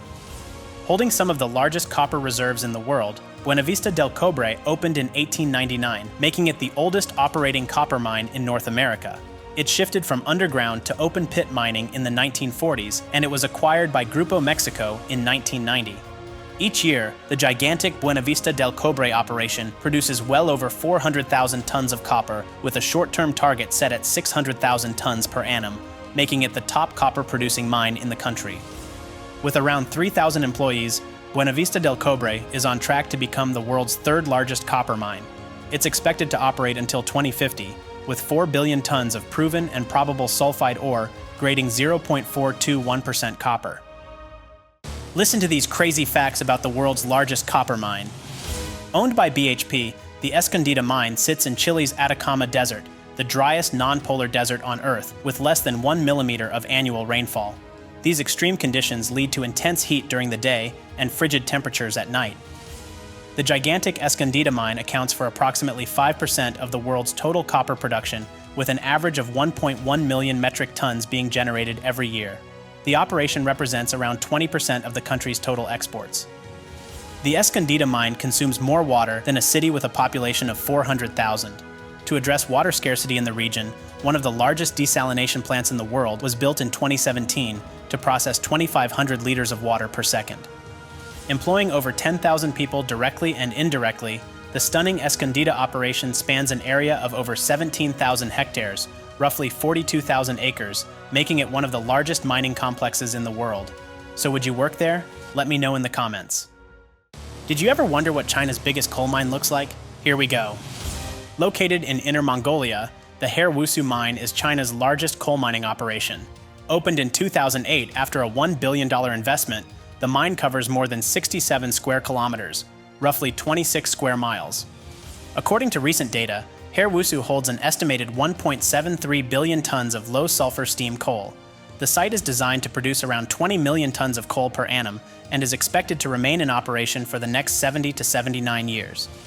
The country's largest open-pit coal mine, and possibly the second largest in the world by coal reserves after Sangada, Hairwusu is located in a cold climate region with sparse rainfall and delicate ecology, making mining extremely difficult.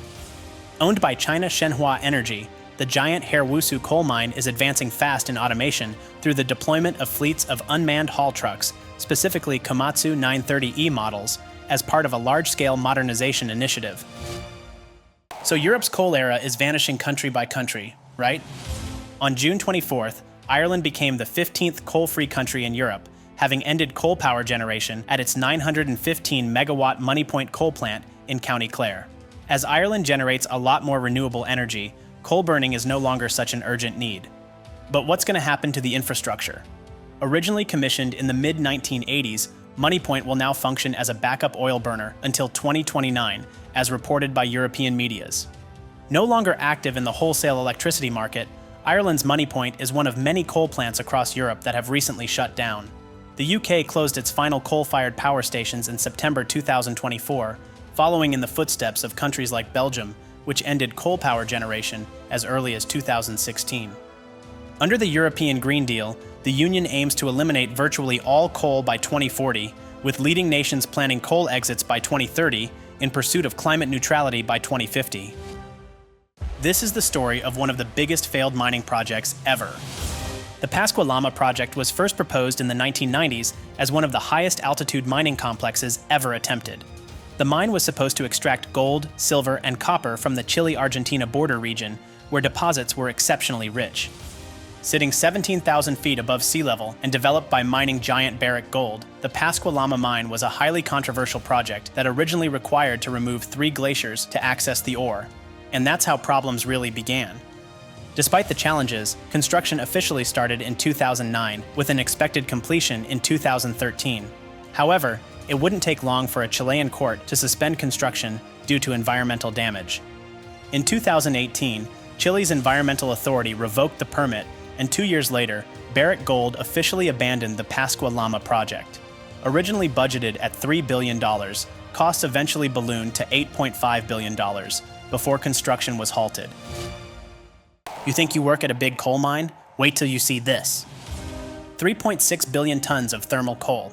These are the estimated resources available at the Sangatta coal mine, a gigantic mining complex located in East Kalimantan, Indonesia, making it one of the largest open-pit coal mining operations in the world. Active since 1992, Sangatta produces around 40 million tons of coal each year within a concession area of roughly 61,000 hectares. 25% of this output is used domestically, while the rest is exported to countries in the Asia-Pacific region. Managed by KPC with mining services provided by TIS since 2003, the Sangatta coal mine plays a major economic role in the region, employing around 4,000 people directly and supporting over 25,000 contractor jobs. Largest coal mine in Indonesia, the Sangatta operation mines coal from 13 different seams, ranging from 1 to 15 meters in thickness. With over 1 billion tons in proven and probable reserves, the mine could run until the early 2050s. This is the world's largest talc quarry, and something about it will surprise you. The Tremoun's quarry is located near the little town of Luzenac in southern France. Opened in 1905 and known as the world's largest open-pit talc quarry, the operation is situated at an altitude of approximately 1,800 meters above sea level. Owned by Imerys since 2011, the talc quarry only operates from April to November and completely shuts down during the winter due to its high elevation. To obtain 1 ton of usable talc, approximately 10 tons of overburdened material must be removed. On average, the world's largest talc quarry produces around 360,000 tons of the mineral annually, contributing approximately 5% of the global talc demand. The operation employs right around 200 employees during the season peak. Amazingly, the talc is transported from the quarry to the processing plant in the valley using aerial tramway buckets, completing 40-minute round trips between the two sites. With ample reserves, the operation is expected to continue for at least another 40 years. This is the biggest excavator in the world. You won't find a larger excavator than the Bagger 293, commissioned in Germany's coalfields since 1995. Absolutely insane in size, the massive machine was also built at an insane cost estimated at $100 million. Holding the Guinness World Record for the tallest terrestrial vehicle, the 293 is 96 meters tall, 225 meters long, and weighs 14,200 tons, which translates to a staggering 31.3 million pounds. The bucket wheel itself is over 21 meters or 70 feet in diameter, with 18 buckets each holding over 15 cubic meters of material. In 1 day of operation, the Bagger 293 can move up to 220,000 tons of material.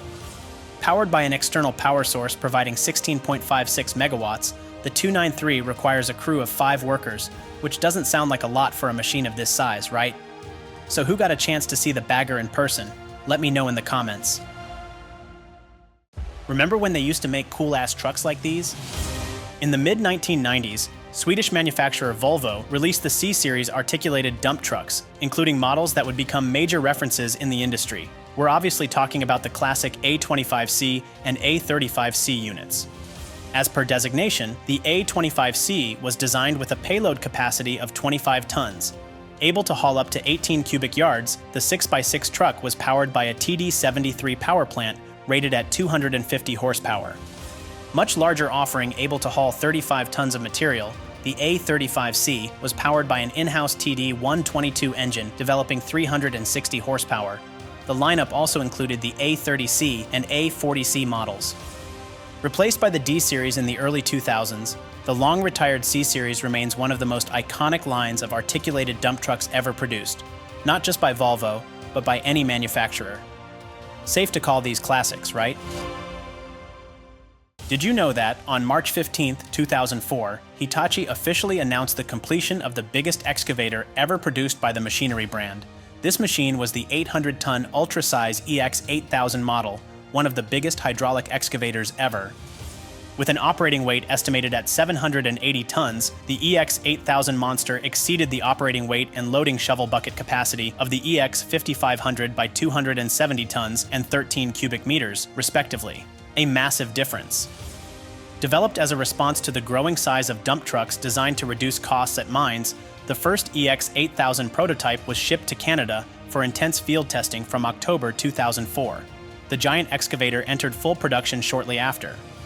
When the EX8000 came out 21 years ago, Hitachi had already sold over 600 units of their mining excavators, a lineup made of 4 models ranging from the EX1900 to the EX5500. And this was your minute of mining history. Hello, Mr. George. How much you pay for the new guy? $20? No, too much money. He's no good operator.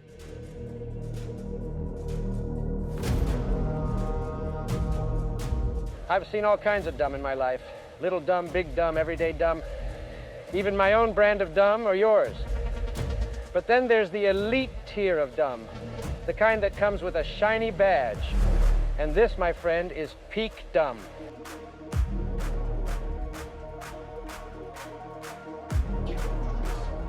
Most people always think they know better. They clock in every day thinking, oh, well, today's just going to be like yesterday, boring as hell.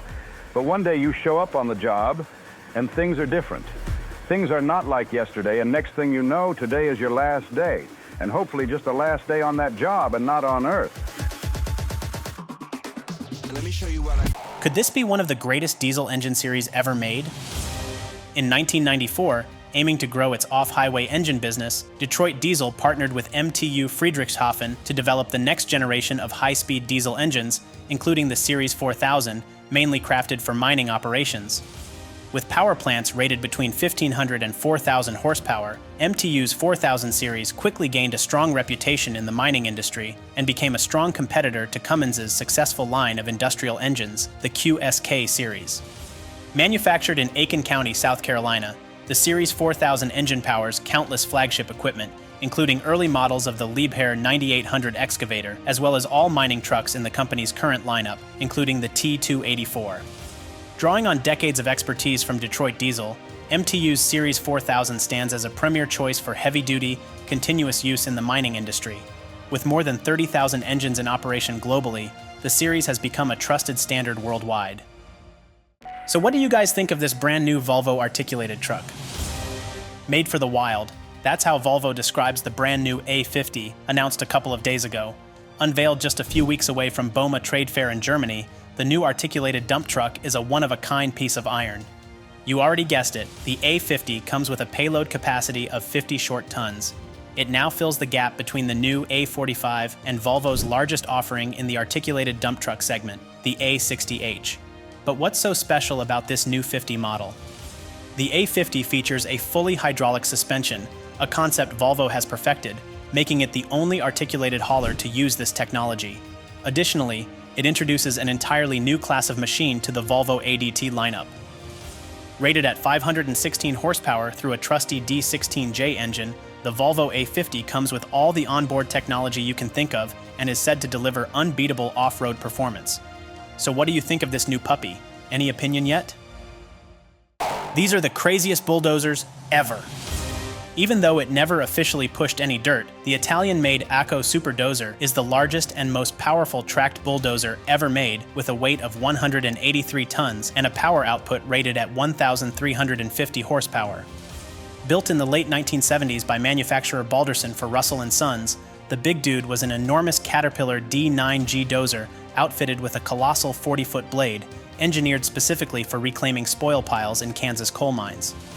If that's not enough, make it double. And so was born the Double Dude, this time with a 48-foot blade fitted on a pair of Cat D9H dozers, set at about a 45-degree angle and designed to push up to 14,000 cubic yards of dirt per hour.